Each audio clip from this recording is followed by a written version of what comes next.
el Ártico, básicamente. Pero bueno, aparte del Ártico también pues a veces hago viajes raros. Entonces, bueno, la historia del campo de refugiados del Congo, de congoleños, viene del verano pasado. El verano pasado un compañero mío, yo me dedico a la geografía, entonces hubo un compañero que me comentó, dice, ¿quieres venir a la selva de la República Democrática del Congo para encontrarte con tribus? Y yo, pues bueno, para adelante, ¿no? Entonces, bueno, el Congo es un país que está en guerra, es decir, hay una parte del país que está en guerra, pero bueno, se puede ir tranquilamente, más o menos.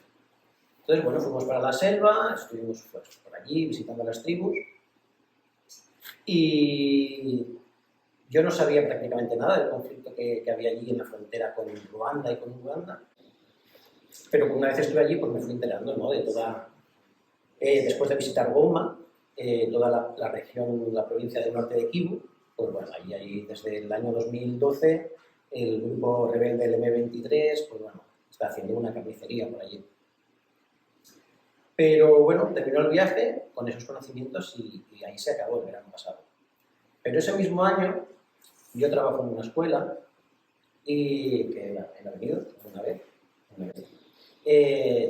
Cada año tengo un proyecto con los niños de ir a visitar diferentes culturas del mundo. Y ese año, en diciembre pasado, pues dio la casualidad que me tocaba ir a Uganda, a visitar 2 orfanatos de Uganda. Entonces, pues bueno, fui con mi hijo, mi mayor, y fuimos para allí. Entonces eran 2 orfanatos que estaban en la frontera con la República Democrática del Congo. Estando en el orfanato, pues el director me comentó, bueno, yo le expliqué la historia del Congo, donde estuvimos, lo que vimos y tal, y me comentó el director que cerquita del orfanato había un campo de refugiados de congoleños, que si estábamos interesados en ir a visitarlos. Entonces, bueno, claro, yo iba con mi hijo de 8 años, no sabía yo si era el mejor sitio para ir a visitar con un niño de 8 años. Pero bueno, yo le dije que lo podíamos intentar, pensando que no iba a ser posible, porque obviamente visitar un campo de refugiados no es una cosa que puedes hacer de hoy para mañana. Pero al día siguiente me comentó el director que lo había hablado con quien tenía que hablar y que estaba todo solucionado, que podíamos ir para allí. Entonces, bueno, nos pusimos en marcha, yo, él y mi hijo. Y bueno, fue un poco... Yo no me lo esperaba así, desde luego. Tú primero entras al campo de refugiados. Eso es un campo de refugiados que tiene 130 kilómetros cuadrados. Barcelona tiene 100 kilómetros cuadrados, para que nos hagamos una idea. Es una ciudad, aquello es una ciudad enorme. Es un campo de refugiados, pero es una ciudad, de facto. Entras y no hay absolutamente ningún control, ni uno. No hay ni una valla, ni seguridad, no hay absolutamente nada. Absolutamente nada. Lo primero que te encuentras a izquierda y derecha son 2 carpas, 2 grandes carpas, de las archiconocidas ONGs más famosas de este mundo, valladas, precintadas, bueno, con toda la seguridad. Y luego pues vas caminando, vas con el coche, todos te rodean, como es típico, los mundeles, los blancos, bla. Y al cabo de 20 minutos pues llegamos a la capilla, que era la capilla central de todo el campo de refugiados. El que nos había dado permiso para entrar allí era el pastor, era Timothy, un pastor congoleño, que de facto era quien gestionaba todo el campo de refugiados. Entonces fuimos un domingo, además, de la casualidad, pues por la mañana estuvimos en toda la celebración de la capilla, todo lo que hacían allí, los cantos, etc. ¿Siempre en territorio ugandés? Siempre en territorio ugandés, tocando la frontera con el Congo. Cerca, pero en territorio ugandés. Y después de la celebración de la capilla, pues bueno, tuvimos la oportunidad de hacer, yo le dije si podíamos hablar en privado, y bueno, nos fuimos a un sitio apartado, yo, mi hijo, y él y su ayudante. Y entonces estuvimos haciendo preguntas, ¿no?, que me contasen un poco la historia del lugar, del campo de refugiados. Bueno, me contó un poco que la historia, este es un campo de refugiados que se abrió en el 64 para los refugiados de Ruanda, los ruandeses. Se cerró en el 94, cuando todo terminó. Pero después de estallar la rebelión en el Congo, en el norte de la provincia de Kivu, con el M23, empezaron a tener refugiados congoleños en toda esa zona. Entonces decidieron abrir otra vez el campo de refugiados. Actualmente cuenta con más de 70.000 refugiados y cada año reciben entre 10 y 15.000 nuevos refugiados. Entonces, son todos congoleños refugiados del conflicto del M23, de la zona norte, del lago.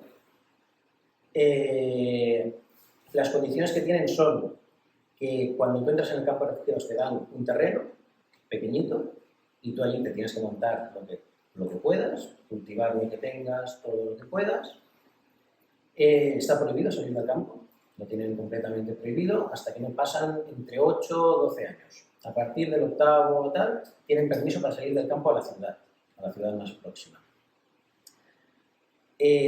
Cuando cumples 21, si no tienes hijos, te echan del campo directamente, te dan un pequeño pasaporte, te dan un permiso para que puedas moverte por el país, por Uganda, y te tienes que marchar del campo de refugiados. Entonces mi hijo le hizo una pregunta bastante... Yo no la quería hacer, pero mi hijo se la hizo. Que era qué ayuda recibían de las ONGs que estaban allí en la entrada. Y, a ver, su respuesta fue que básicamente no están nunca, es decir, nunca, siempre están cerradas, igual que cuando fuimos nosotros no había nadie, excepto cuando viene alguna televisión o algún reportero para hacer alguna entrevista, que entonces se llenan. Las carpas se llenan de las dos ONGs y vienen y les ayudan, que eso están agradecidos. Es decir, cuando viene algún reportero o alguna televisión, vienen estas ONGs y les ayudan, les entregan pues, lo que les tengan que entregar y les ayudan.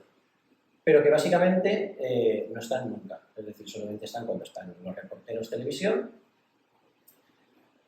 y poco más. Entonces, bueno, cuando salimos de la entrevista con él, fuimos a visitar un poco el campo de refugiados y bueno, como anécdota al final, pues se me enganchó un chaval jovencito que me pidió el teléfono, quién era, a ver si le podía escribir, tal. Y claro, me comentó, dice, es que yo voy a cumplir 21 años. Dice, yo voy a cumplir 21 años, no tengo familia y me van a echar de aquí. Dice, hostia, ayúdame a ver qué puedo hacer. Pero claro, yo digo, hostia, ¿cómo quieres que te ayude, no? Es decir, y el chaval, pues bueno, si estuvimos allí en diciembre, yo creo que fue en abril, hace un par de meses o así, cumplió los 21 y ya no he vuelto a tener noticias de él, porque lo echan del campo, pierde todo, es decir, ya no le dan, no tiene ni para la tarjeta del teléfono ni nada, y he perdido completamente el contacto con él. Y es, bueno, yo me quedé con la lástima, es decir, yo con lo que me quedé del campo es con la pregunta de mi hijo, que es, allí cuando no van reporteros, no a televisión, allí no va ni Dios, son los olvidados. Cuando no hay televisión, los campos de refugiados son olvidados. No va nadie de seguridad, no va nadie de ONGs, no va nadie, básicamente. Entonces, bueno, pues mi hijo lo recuerda de esa manera, es decir, como el campo de refugiados olvidado, donde no va nadie. Tenía 8 años. 8 años. Yo creo que salió bastante, bueno, ya venía de 2 orfanatos bastante en mal estado, pero yo creo que le impresionó bastante, porque además se ve la evolución de los residentes, es decir, los que llegan el primer año no tienen nada, viven básicamente con 4 mantas, pero los que llevan ya 8 o 10 años ya tienen su choza, todo bien hecho, claro, su vida estable, es que es una ciudad, eso de facto es más grande que Barcelona, de facto es una ciudad, sí, sí. Bueno, Miguel Ángel,